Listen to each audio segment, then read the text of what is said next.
അതായത് സ്കിന്നിന് നല്ല പോലെ ഹൈഡ്രേറ്റിംഗ് ആവണം. മറ്റത് സ്കിൻ അവരെ ഭയങ്കര ഡ്രൈ ആയിരിക്കും. ചിലപ്പോൾ ഫേഷ്യൽ കഴിഞ്ഞതാണെങ്കിൽ കുറച്ച് മോയ്സ്ചർ കണ്ടന്റൊക്കെ ഉണ്ടാവും. അങ്ങനെയാണെങ്കിൽ വേണ്ട. നിങ്ങൾ വേണം 5 അങ്ങനത്തെ വർക്ക് എടുത്താൽ നമ്മൾ വർക്ക് നല്ലൊരു എമൗണ്ടിന് എടുത്തിട്ടുണ്ടെങ്കിൽ നമ്മളെല്ലാം പ്രോസസ്സും അതിൽ ചെയ്യും.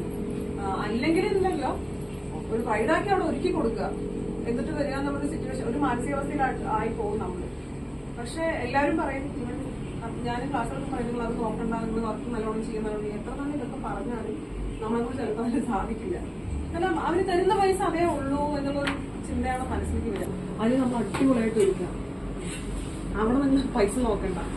ഒരു ആവറേജ് സ്കിന്നാണ്, കുറെ ഡാമേജും കുറെ അവർ എത്ര ഒരുക്കിയാലും ആ ഒരു വ്യക്തിനെ ഒരു ലെവലിലോട്ടേ നമുക്ക് കൊണ്ടുവരാൻ പറ്റുള്ളൂ എന്നുണ്ടെങ്കിൽ അവിടെ നമ്മൾ മരിച്ചു കിടന്ന് പണിയെടുത്തിട്ട് കാര്യമില്ല. നമുക്ക് അവിടെ മേക്ക് ഓവർ കൊടുക്കാൻ പറ്റും.